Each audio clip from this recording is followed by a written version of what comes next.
Hi, my name is Patrick Stefaniak, and I'm currently an MFA student in Digital Arts and New Media at UC Santa Cruz, and my talk today is Crochet Computer Graphics.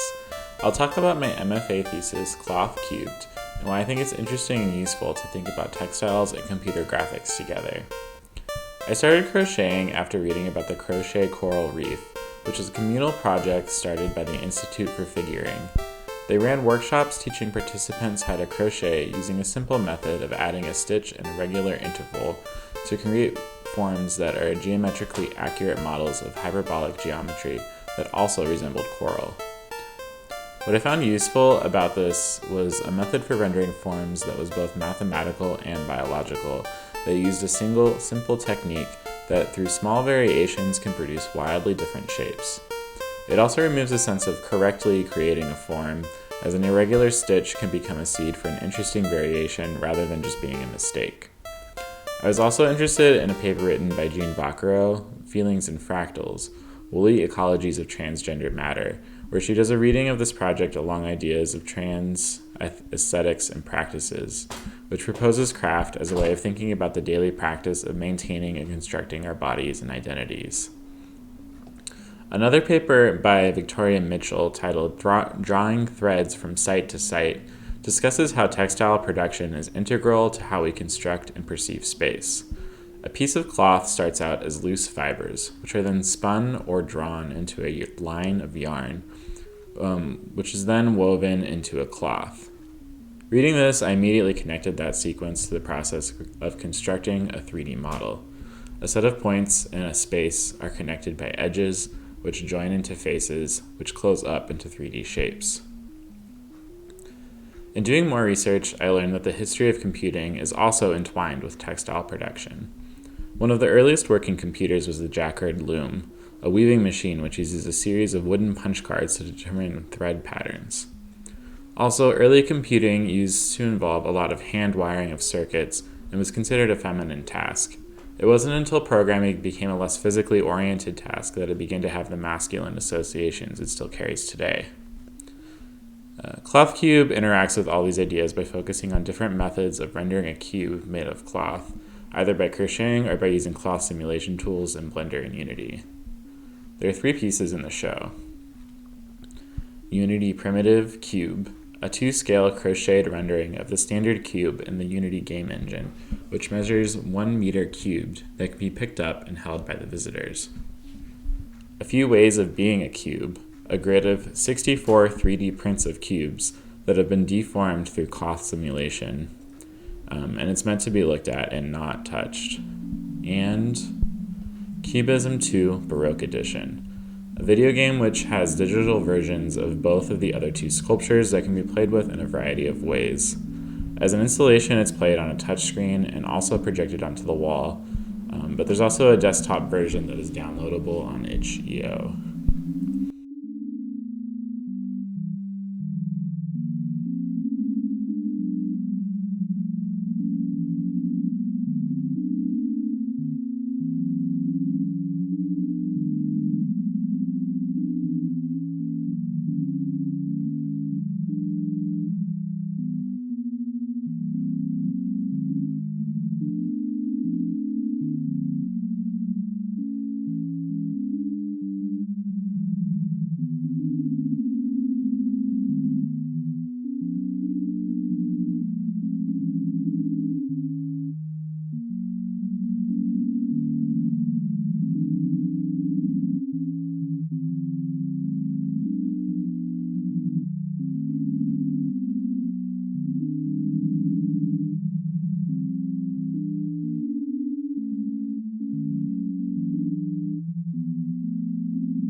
In order to access these ties between textiles and digital graphics, I focused my work on using the cloth simulation tools in Blender and Unity. This is an ongoing, interesting problem in computer graphics where the goal is to create realistic cloth movement. The basic method is by considering the 3D geometry as a mesh of nodes which stretch and compress in relation to one another based on a complex set of rules. The project focuses on tools that are easy and available to use because I'm more interested in working on them with my hands through the interface rather than trying to build my own mathematical models. Each of these pieces in the show renders the same cube in different scales, techniques, materials, and modes of interactivity. Digital graphics are hard to understand because the way that they're created is obfuscated by the machine and the high resolution of the screen. When you look at the crocheted or 3D printed cubes, you can see the stitches and the lines of filament that are accumulated to build up the shape. You can picture what the labor looked like and know that you could learn how to create similar objects. By repeating these cubes in these three formats, which are digital and physical in very specific ways, I hope that the viewer can gain a material, hands-on grasp of both the technology and the theoretical and art historical references, which mainly come from the minimal and Baroque art. Baroque art, like the music of Bach or the sculpture of Bernini, was characterized by virtuosic performances of specific sets of rules. As you can see, cloth simulation has been an interesting and difficult problem for a long time. Today we have computers which are great at following rules. My ability to play piano or sculpt delicately are far exceeded by what code can do. My hand is still present in playing with these tools and selecting outcomes that are interesting to me. None of this has been fully decided by an algorithm. I can relieve myself of the pressure to perform correctly and allow myself to create in ways that I find joyful. Minimal art is characterized by simple shapes, which typically attempt to avoid representational references, and by serial modes of production, which are often outsourced to be manufactured by people other than the artist. In these ways, it's remarkably similar to digital art, where the computer does the work of rendering and favors multiples, variations, and basic geometry. I especially find useful how minimalism draws attention to the viewer's bodily relationship to the object, which interaction design tries to eliminate in the name of a seamless user experience. Fabricating a giant steel sculpture is expensive and difficult, but with projections and VR headsets, we can quickly recreate similar forms that can be displayed in a larger variety of contexts. My video game making practice has been greatly influenced by ideas from queer video game design, especially the ethos described in Rise of the Video Game Scenesters by Anna Anthropy, about approaching games as zines in terms of their DIY production and distribution. This allowed me to think about other forms video games can be modeled after, like a painting, sculpture, or video installation, which each has their own standards of being made, shown, and sold. Thinking about game design as a textile craft similarly allows us to shift the frame of how we approach using these tools and what is considered a legitimate work. Unity Primitive Cube was made using one basic stitch that was repeated thousands of times. Cubism 2 Baroque Edition is built as an accumulation of short vignettes, each with a different way of interacting with the cubes on the screen. Because the scenes are separate from one another, I'm free to reuse or reconfigure code and assets in ways that would be seen as inefficient in standard game design.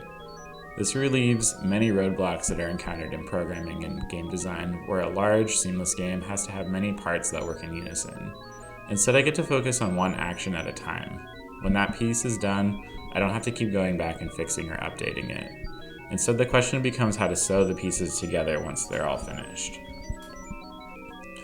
I believe that anyone can learn how to use complicated software like Unity or Blender. The problem is in how to feel comfortable getting started. Just like teaching someone how to crochet, I think it's a matter of sitting with people and showing them how to do that first basic stitch, like adding vertices to the initial Blender cube or placing objects in Unity to look at them with the first-person controller. With that one fundamental action, you can create almost anything.